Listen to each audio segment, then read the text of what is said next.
Hey, what's going on, guys? This is the History of Comics on Film, picture-in-picture commentary. It's the 1960s decade, which I like to consider Season 2 of the History of Comics on Film. We're actually looking at the Grant Trey Lawrence Spider-Man today. So this is a favorite of mine. I mean, I really do like this show a lot. Spider-Man was a big favorite of mine when I was growing up as a kid. This show I pretty much saw on TV 36 a lot in reruns. Otherwise, Spider-Man and His Amazing Friends was really big. Like, that was kind of the whole. If you listen to any of these before, I kind of describe myself as an '80s kid, and yeah. So Spider-Man and His Amazing Friends was big. It was on NBC, so I watched that all the time. That and Super Friends, I think, were two shows that really steered me into the direction of becoming a comic book collector. I had I guess, untapped familiarity with a lot of the characters, and so that made me kind of seek out other comics and things that were slightly familiar to me. So yeah, and then doing this. This was one of the pieces where I'd long since, I'd made a lot of these videos where they weren't on YouTube. This is totally in Premiere. It wasn't made for YouTube, like the 10-minute time limit. This was just me kind of saying, hey, I'm going to cover this Spider-Man series as faithfully and as long as it takes me to, and not feel like I guess I mentioned on some of the Batman TV series I left out a few characters or tried to cut my babies out where I fit the time limit of 10 minutes. But here I decided, look, I don't have to worry about a time limit. I want to cover everything. So I figured I'm going to go the full 9 and put everything I want in here. So I wanted to focus on, his supporting cast and Aunt May and Uncle Ben and Betty Brant and J. Jonah Jameson. But I also wanted to go through and if there were, comic-related villains and first appearances, I wanted to make sure, I covered as many of them as I could. Especially because, some of them I skipped earlier. With Kraven and Chameleon. So here it's kind of funny because Kraven and Chameleon don't actually appear on this series, but there are characters that are kind of replacements or fill-ins for Kraven and Chameleon. And so eventually when those characters, probably the next time they'll show up is either on the 81 Spider-Man series, or maybe Amazing Friends. I'll make sure I mention their first appearance there. But yeah, I wanted to show some of the early Ditko stuff in the first appearances here, which is awesome. I'm kind of happy, even though I don't like all the live-action Spider-Man films that much. I think number 2 is the best one, and I'm not exactly a big fan of the other two, but I really dig that they credit Steve Ditko in those movies, because he brought a lot to Spider-Man. And sometimes you kind of are like, oh, it's always Stan Lee, and that's who everybody knows, Stan Lee. But then, sometimes you're kind of like, well, hey, Jack Kirby made these guys too, and oh yeah, Steve Ditko kind of made these guys too. So anyway, that's kind of nice. But yeah, and then here's a funny thing where Captain Stacy and Mary Jane's kind of a ditz in this this series, but she doesn't really appear. It's not like she's a regular supporting cast member. She shows up like once. And George Stacy only appears more than once, looking different here, but he appears a couple times just because of the nature of kind of like how Filmation would always use a bunch of stock footage. The same thing here. Eventually, by season 3, it's all a bunch of like sort of stock re-edit episodes almost. And so, one of the traits that I always liked about Peter Parker is the fact that he's a smart guy. He's an inventor, and I think that's something that was lost in the first Spider-Man film because of the webbing. But here, that's something that's not lost. And so I thought I'd cover all those kind of contraptions and gadgets that he likes to use, which were featured on this animated series, and give you some background about how they relate to the comics as well. Because, he invented web fluid. It didn't just out of his hands one day when he got excited. Yeah, so and then here it's kind of cool because you can see all the different uses for his webbing, and the webbing I always thought was, at least when I read the comics, it was always a very what's the word I'm looking for? It was always a very durable substance, but I don't know. Sometimes lately in a lot of these, like, even in the Fox Kids cartoon and some of the other comics, it just seems like anybody and their brother can cut Spider-Man's webbing. And you're kind of like, well, how's that possible? I mean, even if you watch the Spider-Man movies, like, dude, the webbing held up a falling car.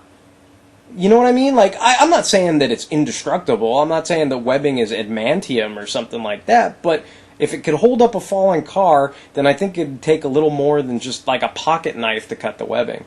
And then this I thought was kind of like a cool segue. When I was watching the show, I saw all those balloons and everything.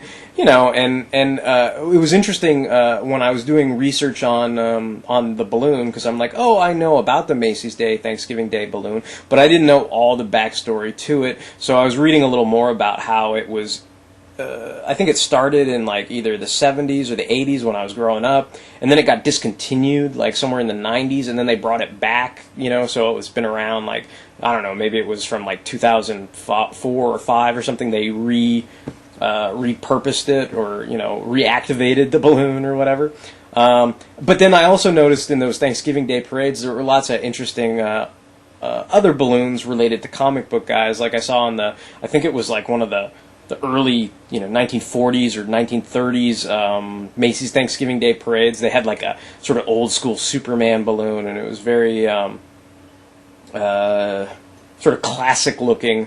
Not as detailed, I guess, as they would be today, but yeah.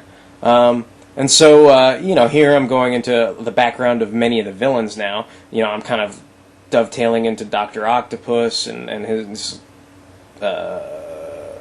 assault on George Stacy, and also dealing with any of the other villains that show up, like the Lizard, which was kind of weird too, because they depending on what episode you watch, they call him Curtis Connors instead of Kurt Connors, and then he usually has his arm. So you're kind of like, why did he turn into the Lizard? But then in some of the episodes, it's like he doesn't even turn into the Lizard. It's like the way they edit it, that scene you just saw there is cut out, and they act like the Lizard Man is like a little alligator that was in the swamp that ate some, bad Curtis Connor juice or something, fluid from his experiment or whatever, and he's a totally separate character, and he captured Curtis Connors. Or Kurt Connors or whatever. Anyway, so kind of funny. I guess because of the animation, it gets complicated. Like, you'll notice Grand Trey Lawrence. I mean, these are the same guys who did the kind of stop motion comics from the 60s, but this is a little better animated.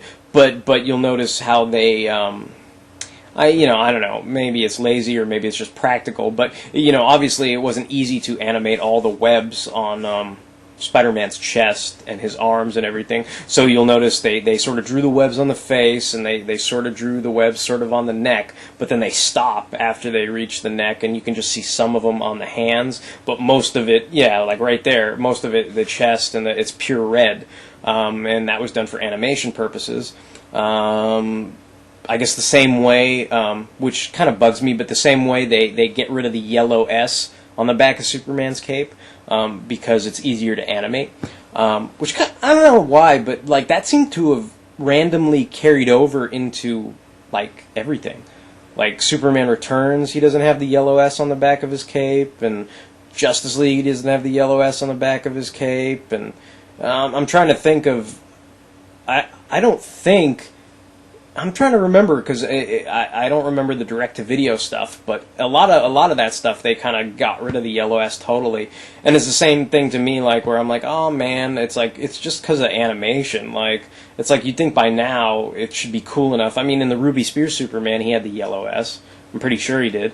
Like, so I don't see what the big deal is about the yellow S. I mean, I know like sometimes people are like, oh, sometimes the S looks yellow and sometimes it doesn't. This is me playing around with Microsoft Paint. You know, just a joke, because it's what I thought of when I saw the Vulture stealing these $1 million bills.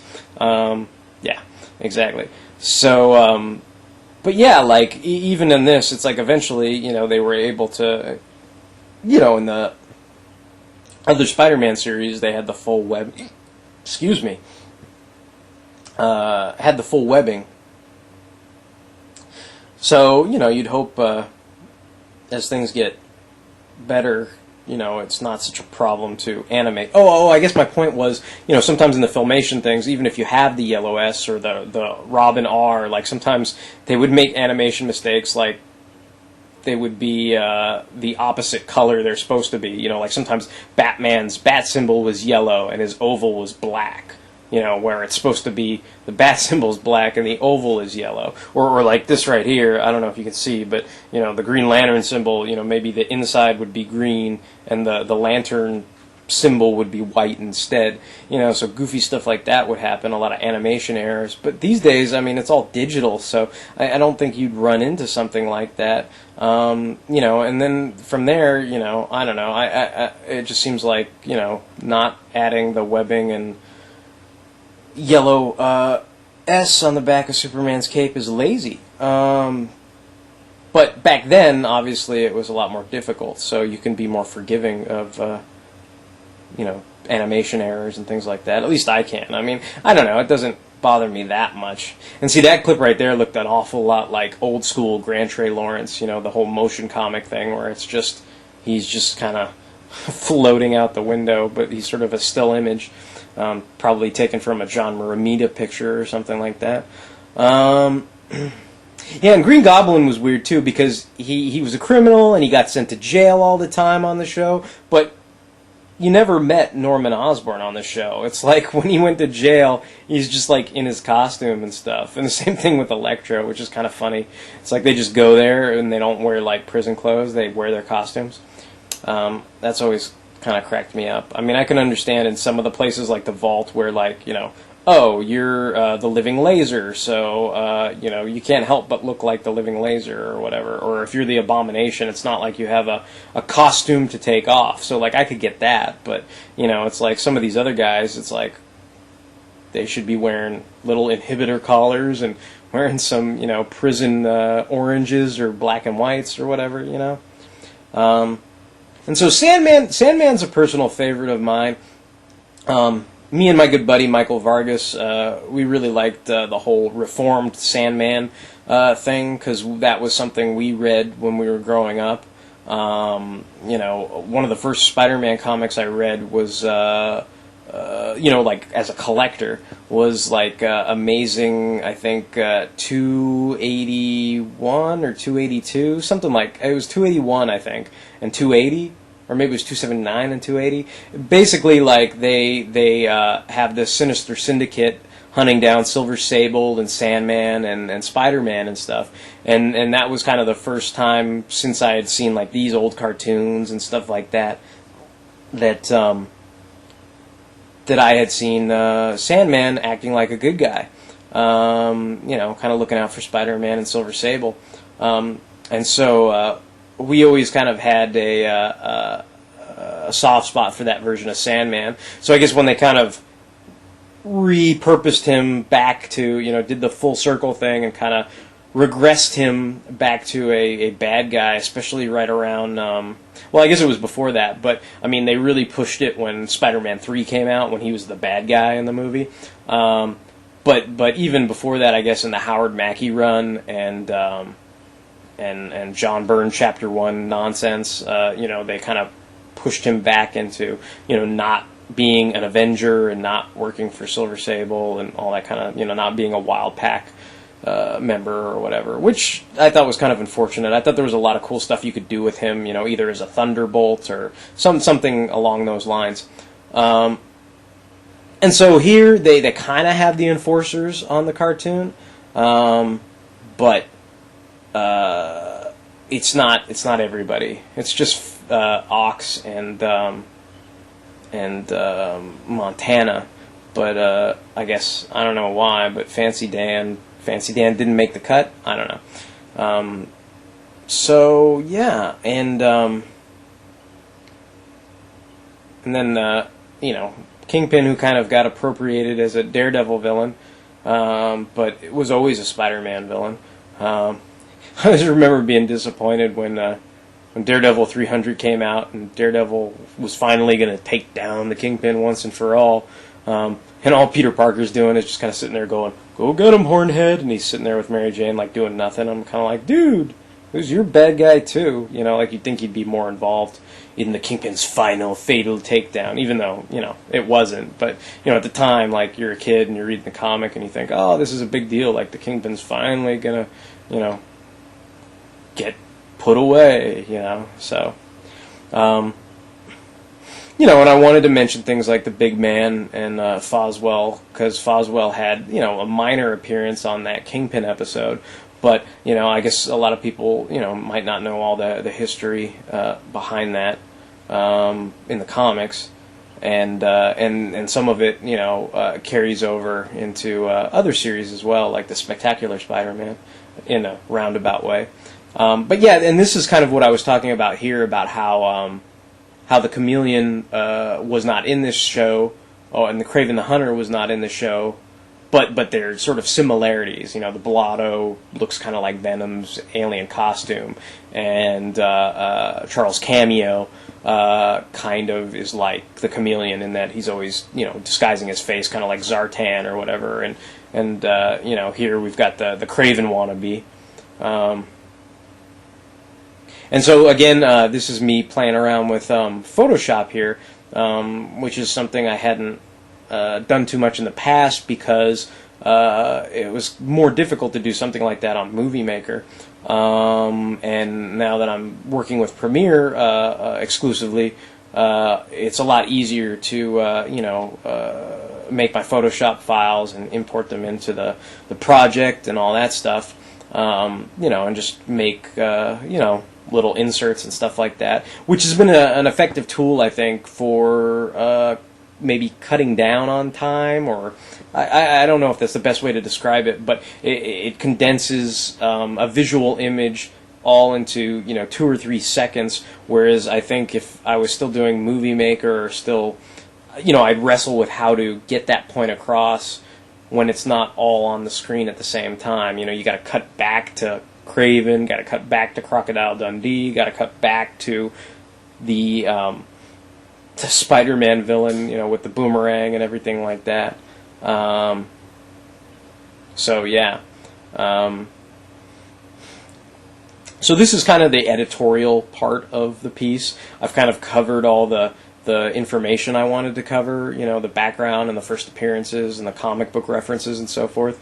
And this is kind of where I go into what I actually thought of all the different seasons. I tried to break down by season because I had strong feelings about the 3 different seasons. How I thought the voice actors did. And also callbacks to other things that maybe you could say maybe I missed in the Marvel superhero sequence. Stuff I felt like I didn't have time to include. I could include here because you had the same voice actor playing Bruce Banner as Peter Parker, who was also in the Incredible Hulk cameo movie. Which I always thought, like, they must have written that for Stan Lee, but I guess he had to do some other cameo, which I find kind of interesting. But clearly, that guy was a lot better actor than Stan Lee would have been at Stanley's Pizza. So I'm glad he got to do it, as he was an old VA for the Hulk. But yeah, so this is my little dig on the Spider marriage, or I guess the lack of Spider marriage and the whole Brand New Day thing, where he's hanging out with a bunch of chicks now and not married because of a magic trick or whatever. I'm kind of going through all the different leading ladies or girlfriends that Spider-Man had on the series. And maybe, who knows, maybe Joe Quesada grew up with this kind of series, and he figures that's how Spider-Man should be. But a lot of us, Spider-Man wasn't married when I started reading the comics, but, by the time I was, 11 or 12, he must have been married by then. You know what I mean? So he'd been married longer to me than he'd been single, I guess, is the only point about that. And I don't know. I think there's better ways to, it's kind of like, I don't know if you listen to some of the other commentaries, but it's kind of like how I mentioned about using Adam and Aquaman as, learning experiences. And thanks to Thunderwing over on Bot Talk, I was trying to remember the exact frame of explosion that they used 20 million times, and he helped me out remembering exactly what episode that was from. So thanks for that, Mike. And and I'm still editorializing, but also referencing other episodes that are sort of not comic based, or right here I was just trying to get across that that they repurposed a lot of episodes. It's like they have clip episodes, kind of like anime, but it was kind of weird because it was kind of chintzy. It's like they took half of it, it's like if they had 2 Rhino episodes, they took the first half of the first one and the second half of the second one and sort of jumbled it edit-wise all together and created some kind of quote-unquote new episode. But all you were doing was watching different sections of a rerun. But I guess back then, it's not like today when you have DVRs and TiVos and all this kind of stuff where you can instantly access it. So I'm sure to some people that would have been brand new and they never would have realized it. And I love this movie. It's my favorite horror anthology. And the guy totally looks like the actor, so I was like, yeah. And this guy kind of got on my nerves because I'm like, come on, dude. How many versions of this guy are going to be on this show? It's like they told the same story 3 times, And so I guess here I kind of curse on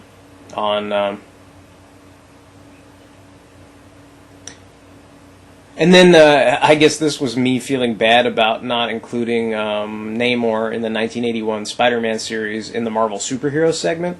But at the time, the VHS tape I had of Spider-Man 1981 was horrible. So it wouldn't have done any good to include it. It was all red, it was all faded and stuff. So I didn't bother at the time. And then eventually I got, better looking copy of that series. So, yeah. And then this was interesting, too, because this is something I learned as I was doing research. There was a series called Rocket Robin Hood, which was another Grant Trey Lawrence series. And kind of like it shows right here, which this was a lot easier to do in Adobe Premiere than it would have been in Movie Maker.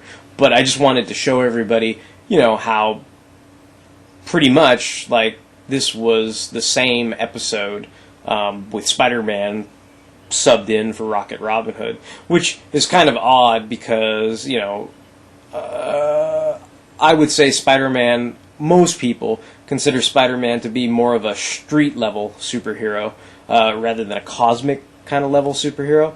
So it was kind of funny watching him go into a spaceship and go to the planet, and then all this additionally trippy sort of footage that wasn't normally in Spider-Man.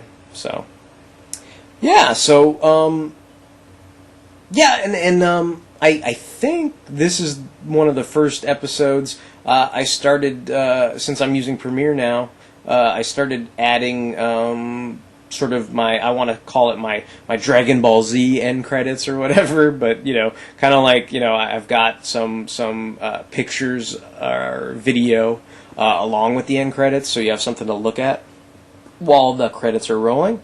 And yeah, sometimes I've included the intro like I do here because it's a pretty famous song. But other times, I kind of find other either music videos or musical numbers from the series and stuff like that to include at the end. But yeah, so now I've got all the links and stuff. So thanks for watching.